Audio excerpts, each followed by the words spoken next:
शिव महापुराण की कथा कहती है, वक्त यदि बुरा है तो मेहनत करो, और वक्त यदि अच्छा है तो किसी की मदद करो।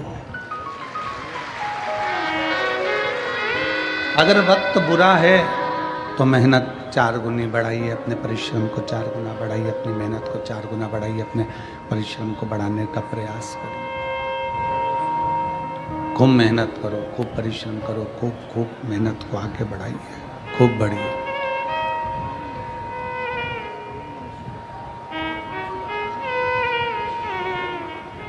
मेहनत करने से थोड़ा वक्त, बेकार वक्त हमारा टल जाता है, बेकार वक्त हमारा निकल जाता है, बेकार वक्त हमारा समाप्त हो जाता है। वक्त बुरा है, मेहनत करिए, और अगर वक्त अच्छा है तो किसी ना किसी की मदद करने का प्रयास करो। किसी भूखे को भोजन, प्यासे को पानी, किसी बीमार की औषधि आदि का कार्य करने का प्रयास करिए। किसी भूखे को भोजन, प्यासे को पानी पिलवाइए, किसी की औषधि दिलाने का कार्य करिए, किसी के काम आने का प्रयास करिए। प्रयास करो कि किसी के आप काम आ जाए।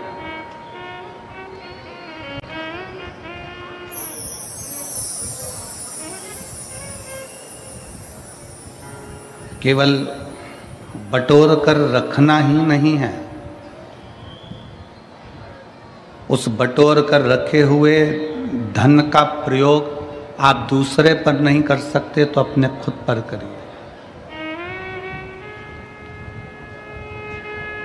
अच्छा भोजन करो, परिवार के साथ खुश रहो, मंदिर देवालय तीर्थ व्रत करते रहो। अपना धन आप किसी को नहीं दे सकते, अपना पैसा आप किसी को नहीं दे सकते, तो स्वयं पर खर्च करो, स्वयं। चौकीदार बनकर जिंदगी मत जीना कि जोड़ जोड़ कर बेटों के लिए रख दिया, बहुएं आ गईं, वो अपनी मस्ती में खूब अच्छी जिंदगी जी रही, और तुम अपने मकान का ताला लगा रही, चाबी लगा रही, पेटी में ताला लगा रही, चाबी लगा रही, रसोई घर में बार बार झांक के आ रही, दुकान का पूछ रही, घर का पूछ रही, कैसा हुआ, व्यापार कैसा हुआ, घाटा तो नहीं लगा, दुख मन में बहुत हो रहा। बहुओं को ताला चाबी से रत्ती भर फर्क नहीं है, बहुओं को तुम्हारे ताला चाबी से कोई मतलब नहीं है। वो जानती है कि घर में एक चौकीदार बैठा है, घर के बूढ़े माँ बाप वो देखते रहेंगे, अपन घूमते रहेंगे।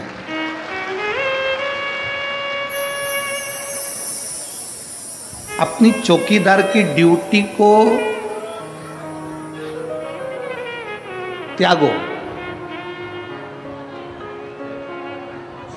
अब हमें चौकीदार नहीं बनना घर का, अब हमें घर का मालिक बनना। मालिक और चौकीदार में अंतर है। चौकीदार बस ध्यान रखता रहता है, ध्यान रखता रहेगा, पूरा समय उसने इसी में निकाल दिया, ध्यान रख रख कर। मैंने तो अपने बच्चों के लिए जोड़ा, मैंने तो अपनी बहू के लिए जोड़ा, मैंने तो अपने पोते के लिए जोड़ा, मैंने तो अपने नाती के लिए जोड़ा, मैंने तो अपनी बेटी के लिए जोड़ा, मैंने तो अपने बेटे के लिए जोड़ा, जमाई के लिए जोड़ा, इसके लिए जोड़ा, उसके लिए जोड़ा। पूरा समय हमने इससे ही निकाल दिया। अपनी जिंदगी क्या जिए?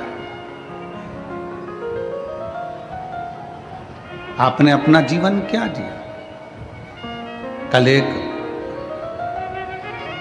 कोई, वो हमारे शुभम जी, मंगेश जी पाटिल हैं, उनके कोई दोस्त लोग कल आए थे मिलने के लिए। तो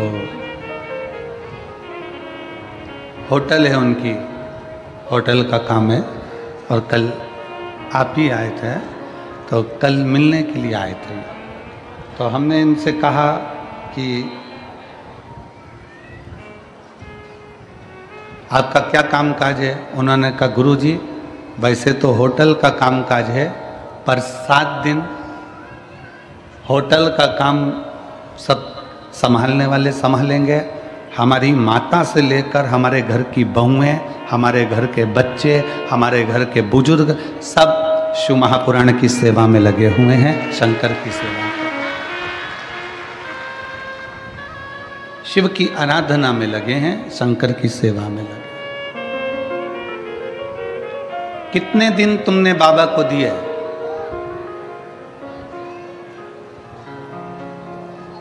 कितने दिन दिए बाबा को? शिव महापुराण के जम के बोलो 7 दिन।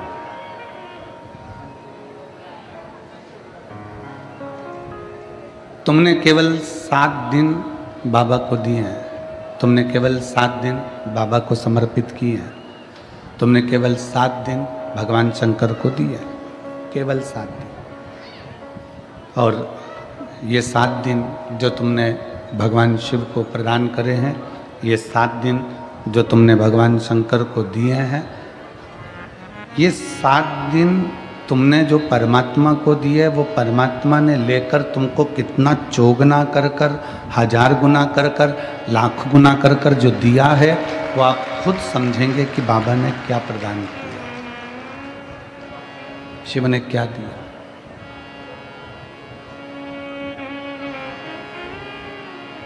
हम तो थोड़ा देते हैं। भगवान को तुमसे बहुत ज़्यादा की उम्मीद नहीं है और भगवान शंकर तुमसे बहुत ज़्यादा मांगते भी नहीं हैं। शिव जी आपसे ज़्यादा मांगते भी नहीं। बहुत ज़्यादा भोले बाबा को तुमसे चाहिए भी नहीं, कम। कल कथा में कहा कि तुलसी बाबा तो लिखते हैं आदि में पुनियाद, बहुत कम आप देव।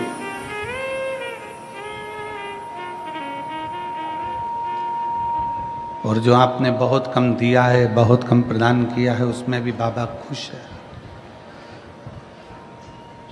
एक बड़ा भगोना भरकर सब्जी बनाओ, एक बहुत बड़ा भगोना भरकर सब्जी तैयार करिए। उसमें जीरा कितना डालते हो? भगोना भर के जम के तो बोलो नहीं। कितना? भगोना भर के सब्जी है तो इतना जीरा डाल दो। राई कितनी डालते हो? थोड़ी राई। भगोना भर के सब्जी है, राई जीरा इतना सा डालो। नमक 1 बाल्टी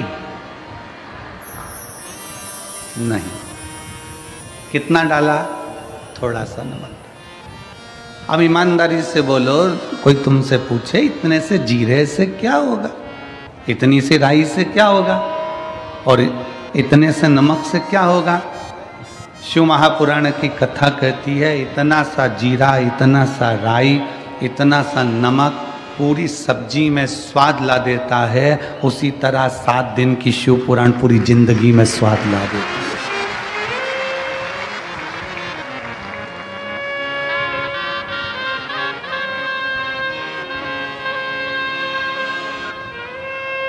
सात दिन की ये शिव महापुराण की कथा हमारे जीवन में स्वाद उत्पन्न कर देती है,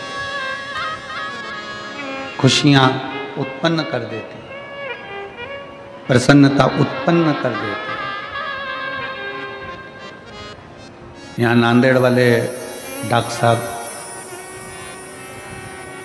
जिन्होंने नांदेड़ में कथा करवाई थी वो बैठे हैं।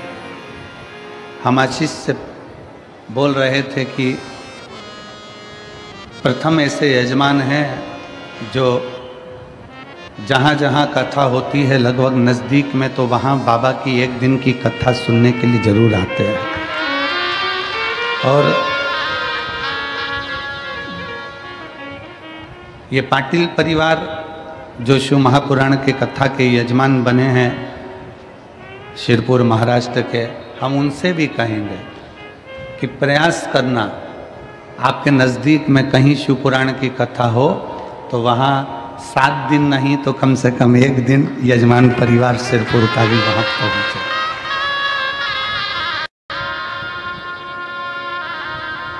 आप बाबा के परिवार के सदस्य हो, केवल यजमान नहीं हो,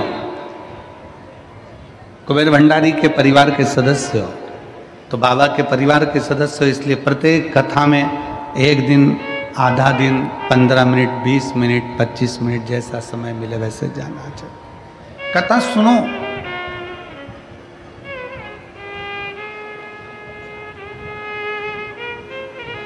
कथा में अपने चित्त को लगाओ।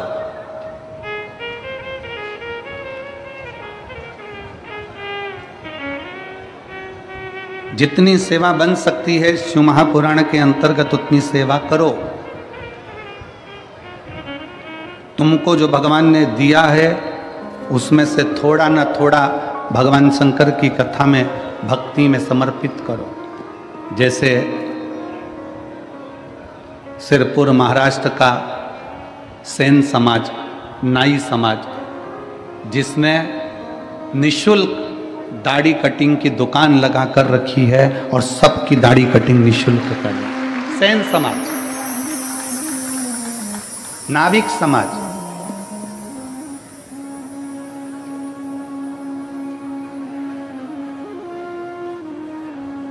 कोई शुल्क नहीं। एक सेन समाज के व्यक्ति से, एक नाविक समाज के व्यक्ति से पूछा कि भाई तुम यहाँ सबकी दाढ़ी बना रहे हो और इतनी सारी लगभग 15-20 तुमने कुर्सियाँ लगा रखी है, सब सेवा में लगे हो, तो उनका उत्साह, उनके चेहरे की प्रसन्नता कह रही थी कि गुरुदेव हम किसी मनुष्य की दाढ़ी नहीं बना रहे हैं, हम तो भोलेनाथ जी यहाँ आए हैं उनकी बना रहे हैं, उनकी बना।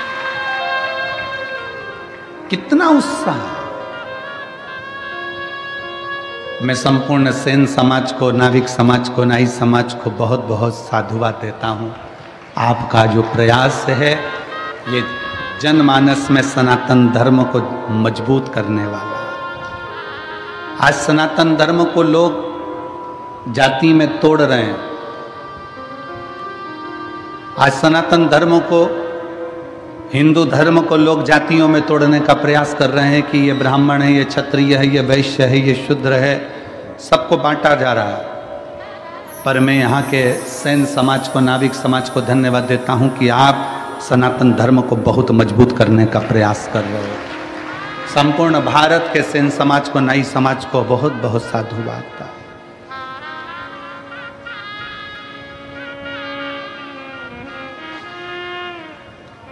आपकी जागरूकता होना चाहिए।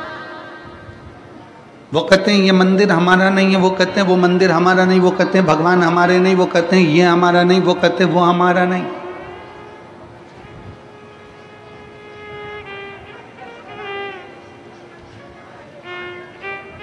आज तक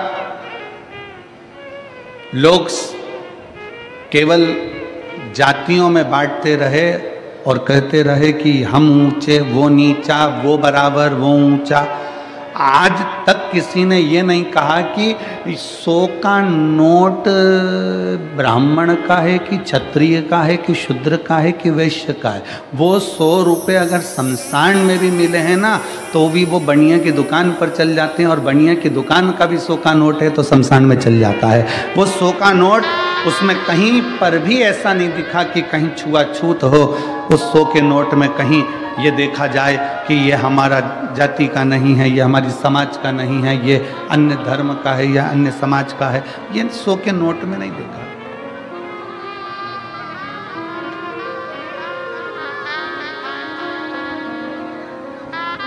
अभी हमने पहले कथा में कहा था कार्तिक के महीने में कि एक 100 का नोट तुम्हें दिया जाए और वो 100 के नोट के 4 हिस्से करे जाए। कितने हिस्से करें? 4। ठीक है, चला दोगे तुम 100 के नोट के 4 हिस्से? हम 100 का नोट लें और उसको फाड़ें और उसके 4 हिस्से कर दें और कह दें एक ब्राह्मण चलाए, एक क्षत्रिय चलाए, एक वैश्य चलाए, एक शूद्र चलाए। है किसी की हिम्मत जो 100 के नोट के 4 हिस्से कर दिए जाएं और अलग अलग जाकर चला के बता दो? कोई चलाएगा? जम के बोलो नहीं। वो ही 100 के नोट के 4 हिस्से सेलो टेप से जोड़ दिए जाएं, एक कर दिए जाएं, तो मार्केट में चल जाएगा। उसी तरह हम ब्राह्मण, क्षत्रिय, वैश्य, शूद्र जब एक हो जाएं तो फिर सारी दुनिया में चल सकते हैं। दुनिया तोड़कर अलग कर रही है, हम जुड़कर एक हो।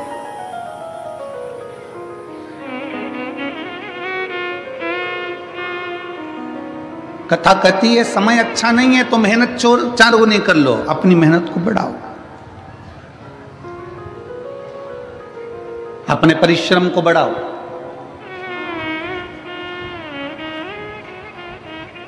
हमें याद है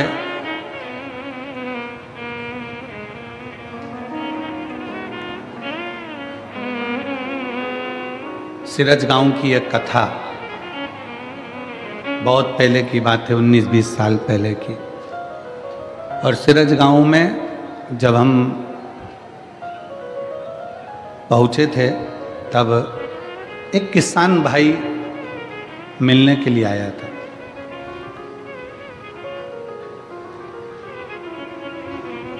और वो कपास की खेती करता था, उसको खेती को वहाँ पर कहते थे पीक लेना। अब इधर क्या बोलते हैं हमको स्मरण नहीं है, वहाँ सिरज गांव साइड में बोलते हैं, हमारी में इतनी पीक हुई, इतनी मतलब इतनी खेती पीक बोलते हैं। तो उस समय की बात है 19-20 साल पहले की, क्या हमारी ये पीक ऐसी हुई, वो पीक ऐसी हुई। तो वो व्यक्ति आकर बोला, गुरुजी मैं जितनी भी पीक लेता हूँ, मैं जितनी भी फसल लेता हूँ, मेरी फसल अच्छी आती नहीं है और मैं घाटे में जाता जा रहा हूँ, मैं डूबता चले जा रहा हूँ, मेरी फसल ठीक नहीं आ रही, मैं डूबता जा रहा हूँ, मैं घाटे में जाता जा रहा हूँ। हमने कहा क्या करते हो? गुरुजी मैं खुद तो फसल नहीं लेता, मैंने बटाई पर दे दी। बटाई पर मतलब मेहनत उसकी, आधा सामान उसका, आधा सामान हमारा। हमने कहा ठीक है, क्या चाहते हो? कहा गुरुजी अब की बार बस ऐसा कर दो कि उसमें अच्छी फसल हो जाए। तो हमने कहा अच्छी फसल हो जाए तो फिर एक काम करो, ये आधा आधा बंद करो, खुद बेलपत्री शंकर पर चढ़ी हुई लेना, शिव जी का चढ़ा जल लेना, पूरी खेती में जब बीज बोने के लिए जाए तब उस जल को छीट कर बाबा का नाम लेकर श्री शिवाय नमस्तुभ्यम बोल कर बो देना। अब उसने फसल लगाई, जो पीक आई, और पीक आने के बाद वो सीहोर गया और वहाँ जाकर बोला बाबा जी बड़ी कृपा करिए, अब की बार तो बाबा ने ऐसा कर दिया कि मुझे पूरा कर्जा चुकवा दिया, मेरा पूरा कर्जा चुक गया। हमने कहा कर्जा बाबा ने नहीं चुकाया, तू बटाई में ले रहा था, तुझे मालूम ही नहीं पड़ रहा था कितना आ रहा है, कितना जा रहा है, क्या कर रहा है, कितना जा रहा है। दवाई का पैसा ले लिया, खाद का पैसा ले लिया, बीज का पैसा ले लिया, सब कुछ पैसा लेने के बाद भी तुझे फसल में कुछ नहीं मिल रहा था। अब तूने जान लिया कि मैं मेहनत करूंगा, मेरी जमीन है, मैं 4 गुना परिश्रम करूंगा, तो बाबा ने तेरे को 8 गुना दिया और तेरा कर्जा भी चुका दिया। तेरी मेहनत, इसमें सियोर वाले बाबा का कुछ नहीं है, इसमें पंडित प्रदीप मिश्रा का कुछ नहीं, तेरी अपनी मेहनत, तेरा अपना परिश्रम। वक्त अच्छा नहीं है, मेहनत करिए, वक्त अच्छा है तो मदद करिए। जब अच्छा समय आ जाए आपका, जब आपका श्रेष्ठ समय आ जाए, श्रेष्ठ समय आपका चल रहा हो, तो प्रयास करो कि हम किसी की मदद कर सकें, हम किसी का सहयोग कर सकें। और मैंने तेरे ही भरोसे बाबा, तेरे ही भरोसे हवा बिच उड़ती जावांगी, बाबा डोर में कटी जावांगी, भोले मैं तेरी शंभो मैं तेरी। अपनी मेहनत को बढ़ा,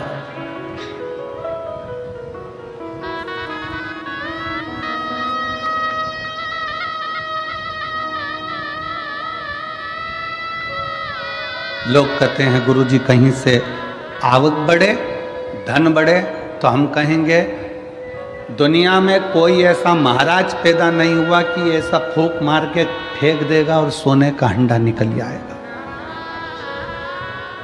किसी महाराज के चक्कर में मत पड़ना, किसी ऐसे बाबा माबा के चक्कर में मत पड़ना कि ऐसी फूंक मार के फेंक दे और सोने का हंडा निकल जाए।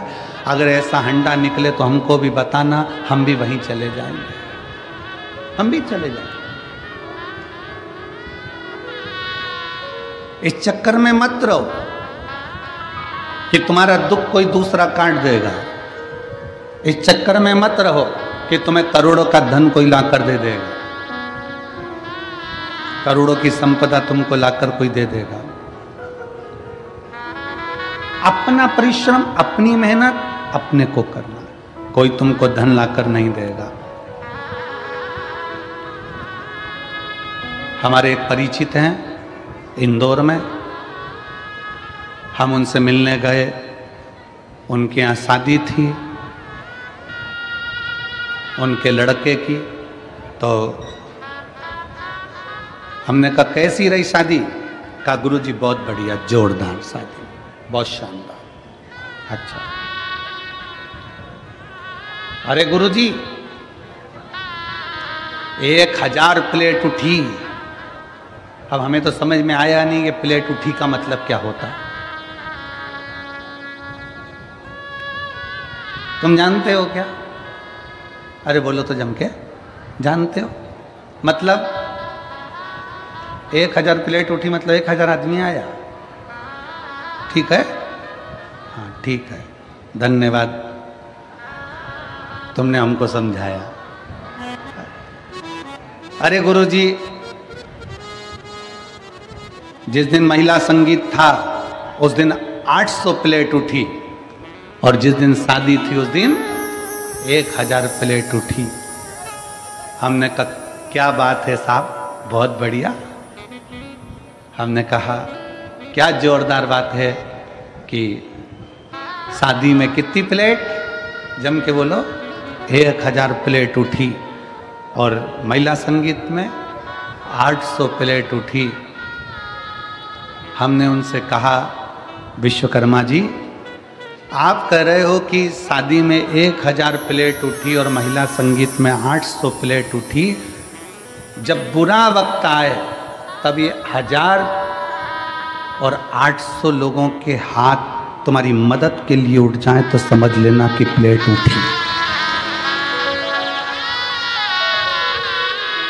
विश्वकर्मा जी ये 1000 प्लेट उठी, तुम इतने खुश हो रहे हो, 800 प्लेट उठी तुम इतने खुश हो रहे हो, 700 रुपए की प्लेट, 500 रुपए की प्लेट, 400 रुपए की प्लेट, आजकल कैटरिंग का ज़माना है तो 500 रुपए की प्लेट, 1000 रुपए की प्लेट, 1000 प्लेट उठी, 1000 लोग खाना खाकर गए, भोजन कर गए। 800 लोगों की प्लेट उठी, 800 लोग भोजन कर गए।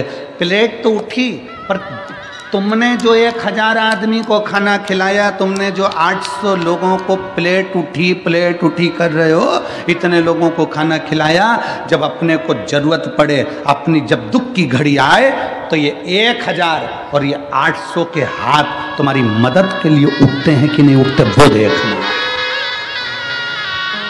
अब हम आपसे पूछते हैं, जो 1000 प्लेट उठी उसमें से कितने हाथ उठेंगे क्या? किसी को 10 लाख की जरूरत है तो दे सकोगे? जम के बोलो जरा।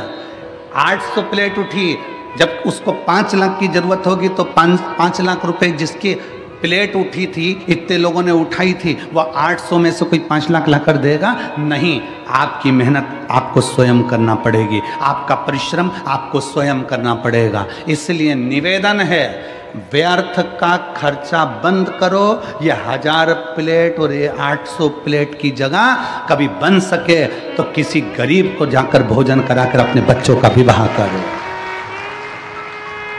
ये 800 प्लेट, 1000 प्लेट उठी और मालूम पड़े इतने कर्जे में पड़ गया कि एक दिन खुद ही उठ गया, और वह 800 और 1000 पड़ गए। कितनी खुशी है। पूरे सिरपुर वालों का चेहरा देखकर आज हमको भी प्रसन्नता हो रही है कि हमने हमारे धन का सदुपयोग करा और भंडारा चलाकर भूखों को भोजन कराया।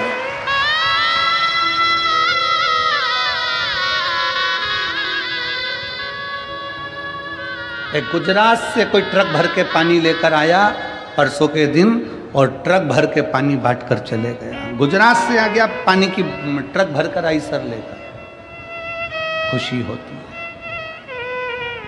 कल कोई रात को खिचड़ी चावल की पुलाव बनाकर, वेज पुलाव बनाकर लेकर आया, सब्जी का कोई चावल बनाकर लेकर आया, बांट रहा था, इतनी प्रसन्नता उसके चेहरे पर थी। परसों के दिन कोई जलेबी बांट रहा था, कोई हलवा बांट रहा था, कितनी चेहरे की प्रसन्नता थी। क्यों?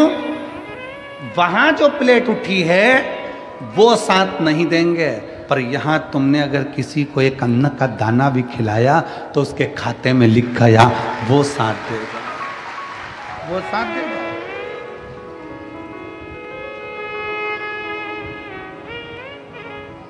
कौन आएगा अंत समय में?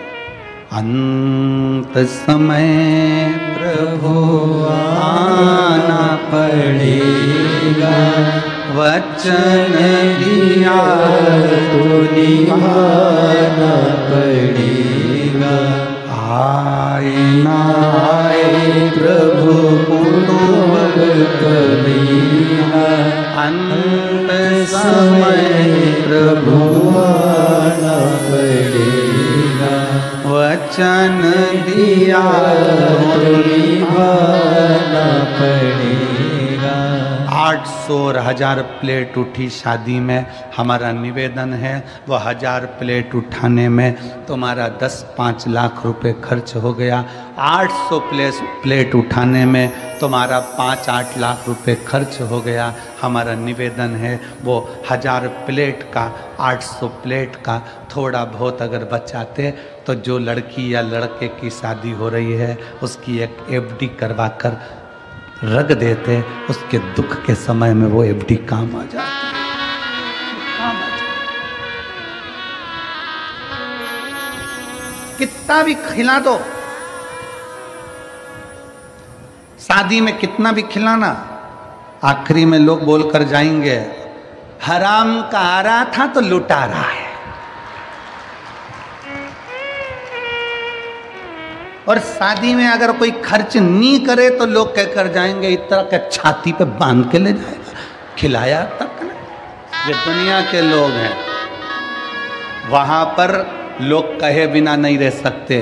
और शिव महापुराण की कथा में आप किसी भूखे को अगर मिर्ची का ठेसा और रोटी भी खिला रहे हो ना, वो स्वाद लेकर खाकर कहेगा भगवान तेरा भंडार भर कर रखे, तेरे पर कृपा कर। अरे आई, ए आई, बड़ी कृपा कर, मेरा मुंह छुट्टा करा दे, भगवान तेरे भंडार भर कर रखे, तेरे पर कृपा करके रखे।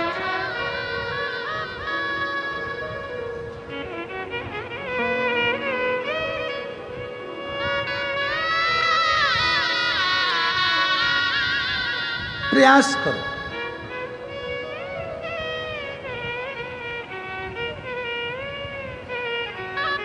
हम बहुत अच्छा किसी को नहीं दे सकते, पर थोड़ा तो अच्छा दे सकते हैं।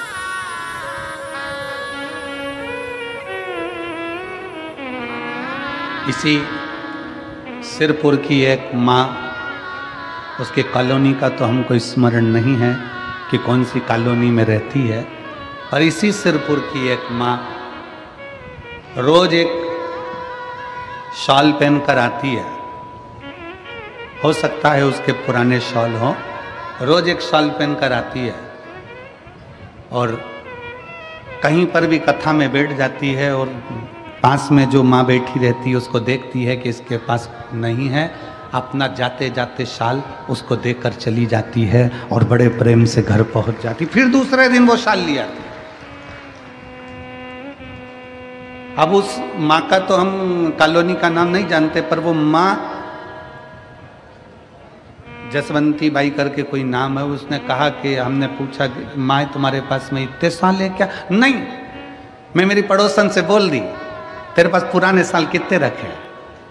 मेरे घर के जितने साल थे मैं तो बांटी आई, और उसके घर में पुराने पड़े थे, कोई काम नहीं आ रहे थे, मैंने उसको निकलवा लिया। बहू से का प्रेस कर दे, प्रेस करके मैं पहले ओढ़ती और ओढ़कर कथा में जाकर बैठकर उसको ओढ़ा कर आ जाती। पुण्यता तो है, तुम्हारे पास में जो है तुम वही तो परमात्मा को दोगे। हम आपसे कभी नहीं कहे कि आप अंबानियां, धन, दौलत, संपदा, सत्ता, वैभव किसी को दो, पर इतना जरूर याद रखो कि अपने को जो परमात्मा ने दिया है वो तो दो। एक कथा आती है, बड़ा सुंदर कथा है। एक राजा अपने नगर में सूचना करवा दिया,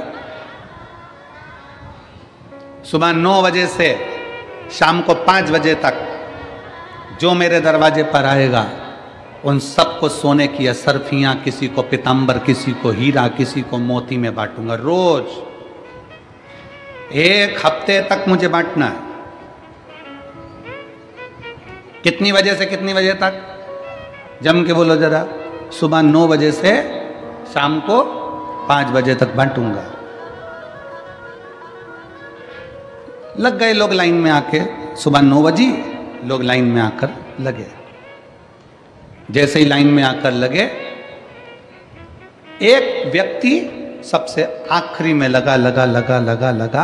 जब जैसे ही दरवाजे पर पहुंचा, वैसे ही शाम की 5 बज गई। 5 बजी, 5 बजते से ही वो व्यक्ति ने सोचा मुझे तो मिला नहीं, सवेरे जल्दी आ जाऊंगा। रात को 3 बजे जागा और 3 बजे आके लाइन में खड़ा हो गया। 3 बजे रात को लाइन में आकर खड़ा हुआ। सबसे पहले नंबर उसका था, आगे बढ़ने लगा। 9 बज गई, आगे बढ़ रहा था। पीछे एक व्यक्ति रो रहा था। रोते रोते बोला, भैया मुझे पैसे की बहुत ज़रूरत है, मेरा बेटा बीमार पड़ा है, मुझे पहले ले लेने दो। उसने कहा तू चले जा। उसने उसको आगे कर। फिर पीछे कोई आया, उसने कहा भैया मेरी पत्नी को बहुत तकलीफ है, तू आगे हो जा। भैया मुझे ये तकलीफ है। उसने सबको आगे कर दिया, वो पीछे रह गया। 5 बज गई, बंद हो गया दरबार। 5 बजे बंद हुआ। दूसरे दिन फिर वो सुबह आकर 3-4 बजे से खड़ा हो गया। आज तो मैं लेकर ही मानूंगा। फिर कोई पीछे आ गया, भैया मुझे जरूरत है, भैया मैं कर्जे में लदा लूं, मैं ले आगे आ जा, ले आगे आ जा। फिर 5 बज गई। 5 दिन निकल गए। वो व्यक्ति आखिरी में 5 दिन तक असरफी लेकर नहीं जा सका।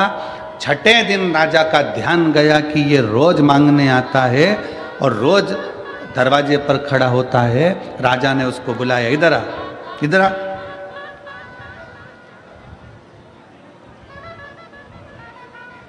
क्या कर रहा है ये तू? तो रोज मांगने आता है? हाँ। अभी तक तुझे मिला नहीं? नहीं। क्या कर रहा है तू? ये कर रहा है जो आप कर रहे हो वो मैं कर रहा हूं। राजा ने कहा मैं तो सोना चांदी हीरा पन्ना बांट रहा हूं, तू मेरी होड़ कर रहा है। मैं सोना चांदी हीरा पन्ना बांट रहा हूं, तू क्या बांट रहा है? उसने कहा मैं अपनी वारी दान कर रहा हूं। मेरा अपना जो नंबर आता है, किसी को जरूरत पड़ती है तो मैं अपना नंबर उसको दे देता हूं, अपनी बारी उसको दे देता हूं। राजा ने पूछा अपना नंबर देना, अपनी बारी देना, ये कोई बात है? उसने कहा मेरे पास जो होगा वही तो दूंगा। मैं आगे खड़ा था, थोड़ा पीछे हट गया, उसको आगे कर दिया। इससे क्या होगा? राजा ने पूछा इससे क्या होगा? उसने कहा अब ये तो मेरा भोलेनाथ जाने की क्या होगा। समय आया, समय पलटा। समय ऐसा पलटा, राजा को रोग हो गया, परीक्षा हुई। विद्वान ब्राह्मण बैठे, संत बैठे, साधु बैठे। नगर में कोई ऐसा व्यक्ति हो, क्योंकि राजा की कोई औलाद नहीं है, नगर में कोई ऐसा व्यक्ति हो जो बहुत विद्वान हो, उसी को राज सिंहासन पर बिठाना है। तब उसी व्यक्ति जो बारी अपना नंबर दे रहा था, सबको आगे कर कर खुद पीछे हो जा रहा था, अपने पास जो था वो प्रदान कर रहा था, उसी व्यक्ति को राजा का सिंहासन दे दिया गया। तुमने क्या दिया भगवान को? आप क्या प्रदान कर रहे हो परमात्मा को? क्या है?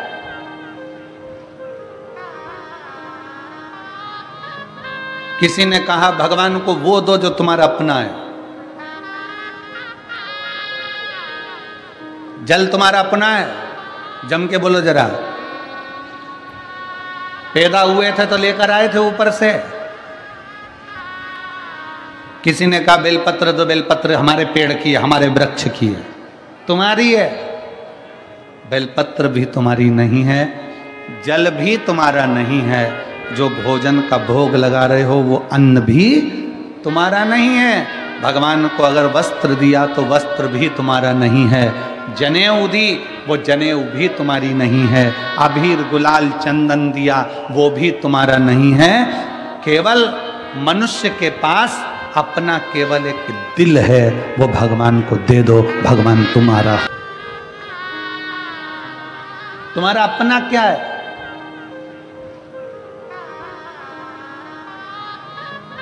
किसी ने कहा भगवान को वो दो जो तुम्हारा अपना है। जल तुम्हारा अपना है? जम के बोलो जरा। पैदा हुए थे तो लेकर आए थे ऊपर से। किसी ने कहा बेलपत्र तो बेलपत्र हमारे पेड़ की है, हमारे वृक्ष की है, तुम्हारी है। बेलपत्र भी तुम्हारी नहीं है, जल भी तुम्हारा नहीं है, जो भोजन का भोग लगा रहे हो वो अन्न भी तुम्हारा नहीं है। भगवान को अगर वस्त्र दिया तो वस्त्र भी तुम्हारा नहीं है, जनेऊ दी वो जनेऊ भी तुम्हारी नहीं है, अबीर गुलाल चंदन दिया वो भी तुम्हारा नहीं है। केवल मनुष्य के पास अपना केवल एक दिल है, वो भगवान को दे दो, भगवान तुम्हारा हो जाए। तुम्हारा अपना क्या है? केवल एक दिल, केवल एक मन। पर आज के जमाने में दिल भी ऐसा हो गया जैसे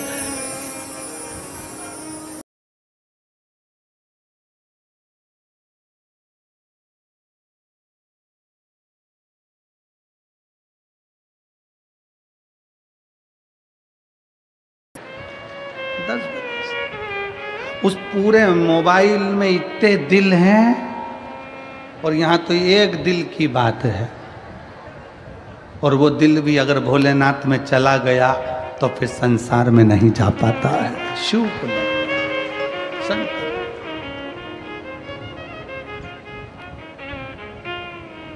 इतने लोग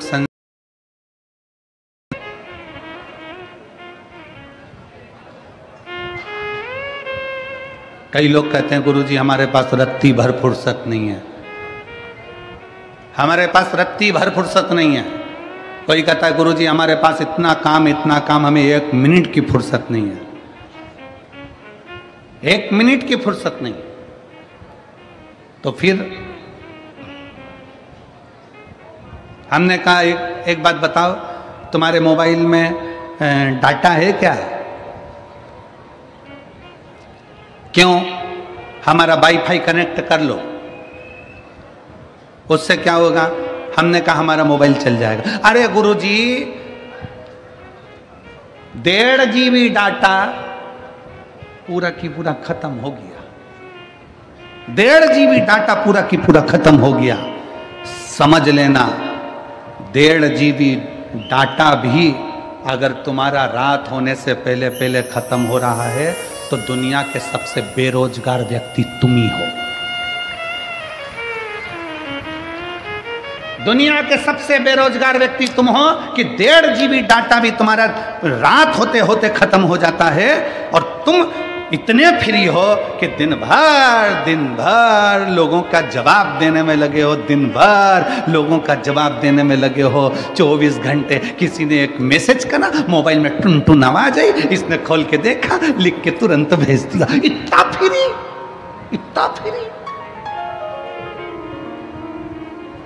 कि 1.5 GB डाटा भी तेरा शाम होते होते खत्म हो गया। व्यस्त व्यक्ति उसको कहते हैं जो किसी का मैसेज देखने का भी समय ना हो, अगर टाइम मिलेगा तो फोन कर लेंगे, बस बात खत्म। समय होगा देख कितने फ्री हो और कह रहे हो समय नहीं। समय कहाँ गया तुम्हारा? सुबह से उठते हो रात तक के समय में तुम अपना अंदाजा लगा कर बैठिए। एक इतनी सी डायरी लीजिए, उस डायरी में लिखना चालू करो कि आज 6 तारीख को मैंने सुबह से लेकर रात तक क्या क्या काम किया, मैंने कितनी बजे उठा उसका टाइम लिखो, इतनी बजे मैंने क्या करा। आखिर तुम लिखोगे तो ये लिखोगे मैं इतनी बजे उठा, ब्रश करा, पानी पिया, नाश्ता करा, भोजन करा, ये करा, वो करा। उस पूरी डायरी में ये नहीं मिलेगा कि तुमने अपने लिए करा क्या, परिवार के लिए करा क्या, मेहनत कौन सी करी, परिश्रम कौन सा करा, कितने घंटे का परिश्रम करा। जो हम विचार कर कर बोलते हैं, अपनी फाइल लेकर जाते हैं, पत्रिका लेकर जाते हैं, हाथ दिखाने जाते हैं, महाराज जी मेरा भाग्य पलट दो, महाराज जी मेरा भाग्य पलट दो। अरे भाग्य पलटने से अच्छा है, शिव महापुराण की कथा कहती है कि अपना परिश्रम का बल बढ़ाओ, संघर्ष बढ़ाओ, अपनी मेहनत बढ़ाओ। और जब मेहनत बढ़ाओगे तो फिर किसी के आगे जाकर नहीं कहना पड़ेगा कि मेरा भाग्य पलट दो, तुम दूसरे का भाग्य पलट कर रख दोगे। अपने परिश्रम को बढ़ाइए।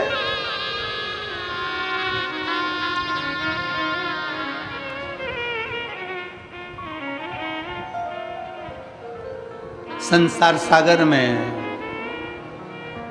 व्यर्थ पड़े हो, व्यर्थ। पूरी शादी देख लो शंकर भगवान की, शंकर जी की शादी में जो प्लेट उठाने वाले थे वो ही उठ गए थे। क्यों? क्योंकि भगवान शंकर देखते हैं कि पैसे वाला व्यक्ति जब शादी करता है तो थोड़ा वृद्धाश्रम में डोनेशन दे देगा, थोड़ा अनाथालय में डोनेशन दे देगा, थोड़ा कौड़ी हॉस्पिटल में डोनेशन दे देगा।